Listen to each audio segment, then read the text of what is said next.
கோடி கோடியா பணம் வச்சிருக்கிறவங்க இருந்தாலும் சரி, இப்பதான் வாழ்க்கைய பில்ட் பண்ணணும் என்று நினைக்கிறவங்க இருந்தாலும் சரி, ஒரு ஆசை மட்டும் எல்லாருக்கும் காமன். அதுதான் நெறைய பணம் சம்பாதிக்கணும். ஆனா, அந்த பணத்த சம்பாதிக்க என்ன செய்யணும்? யாரிட்டமாவது கேட்டா என்ன சொல்லுவாங்க? கஷ்டப்பட்டு உழைச்சா பணம் தானா வரும். ஆனா, ஒரு நிமிஷம் யோசிங்க. நம்மள விட கஷ்டப்படுறவங்க இந்த உலகத்துல எவ்வளோ பேர் இருக்காங்க? அவங்களெல்லாம் பணக்காரங்க ஆகிட்டாங்களா? இல்ல. அப்படின்னா ப்ராப்ளம் எங்க இருக்கு? அதுக்கான பதில் சொல்லுற ஒரு பவர்ஃபுல் புத்தகம் தான் திங்க் அண்ட் க்ரோ ரிச். வணக்கம், உங்க கூட பேசிட்டு இருக்கிறது தமிழ். நான் இந்த சேனல்ல தொடர்ந்து நிறைய புத்தகங்களை அறிமுகம் செஞ்சு வைக்கிறேன். எழுத்தாளர்கள, அவர்களுடைய கதைகளை அறிமுகம் செஞ்சு வைக்கிறேன்.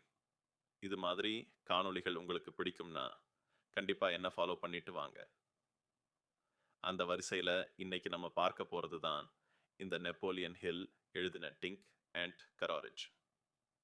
சிந்தனையை ஒருமுகப்படுத்தி செல்வத்தை குவியுங்கள். முதல்ல இந்த புக்கு என்ன சொல்லித் தருதுன்னு பார்க்கறதுக்கு முன்னாடி உங்களுக்கு ஒரு கேள்விக்கு பதில் தெரியணும். சிந்தனைக்கும் செல்வத்துக்கும் என்ன சம்பந்தம்? சிந்தனைக்கு செல்வத்தின் மேல என்ன ஆதிக்கம் இருக்கு? இந்த கேள்விக்கான பதில ஒரு கதை மூலம் சொல்லிடுறேன். ஒரு சின்ன டவுன்ல ஒரு இளைஞன் இருந்தான். அவனுக்கு ஒரு ட்ரீம். நான் ஒரு நாள் பிசினஸ் பண்ணணும். ஆனா ரியாலிட்டி என்ன? Middle class family, no money, no support. அவன் ஒரு பேக்கர்ல வேலை பார்த்தான். காலை முதல் மாலை வரை சேம் ஒர்க். கேக் பேக் பண்ணுவான், க்ளீன் பண்ணுவான். ஒரு நாள் அவன் ஓனர் கிட்ட கேட்டான், நான் என் பேக்கரி ஆரம்பிக்கணும்னு நினைக்கிறேன். அதுக்கு ஓனர் சிரிச்சிட்டு சொன்னாரு, நீயா? உன்னால? நீ இங்க வேலை பார்த்துக்கோ, அதுதான் உனக்கு சேஃப். அந்த ஒரு வார்த்தை அவனுக்கு ரெண்டு சாய்ஸ் கொடுத்துச்சு. நான் முடியாதுன்னு விட்டுணுமா, அல்ல நான் ப்ரூவ் பண்ணணும்னு ஸ்டார்ட் பண்ணணுமா? அவன் ரெண்டாவது தான் சூஸ் பண்ணான். என்ன பண்ணான் தெரியுமா? அவன் வேலை பார்த்த பேக்கரில் எப்படி கஸ்டமர்ஸ் வராங்கன்னு அப்சர்வ் பண்ணான். எந்த ஐட்டம்ஸ் அதிகம் சேல் ஆகுது நோட் பண்ணான். வேஸ்ட் எங்க நடக்குது கவனிச்சான். முக்கியமா என்ன டிஃபரன்ஸ் கிரியேட் பண்ணலாம் யோசிக்க ஆரம்பிச்சான்.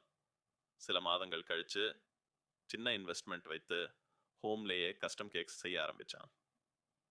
அவன் யூனிக் என்னன்னா, பர்த்டேக்கு மட்டும் இல்லை, எமோஷன்ஸுக்கு cake, sorry cake, love cake, surprise cake. பீப்புளுக்கு அது பிடிச்சி போச்சு. ஆர்டர்ஸ் ஸ்லோலி இன்க்ரீஸ் ஆயிடுச்சு. ஒரு ஸ்டேஜில் அவன் வேலை விட்டான். Full time business. இன்றைக்கு அதே டவுனில் 3 bakery outlets, online orders, big income. இப்போ கொஸ்டின், அவன் லைஃப் சேஞ்ச் ஆனதுக்கு ரீசன் என்ன?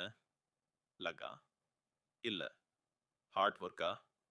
அது மட்டும் இல்லை, அவன் சிந்தித்த விதம். இதுதான் இந்த புத்தகம் சொல்லுற கோர் ஐடியா. நீங்க யோசிக்கிற விதம் மாறினா உங்க வாழ்க்கை மாறும்.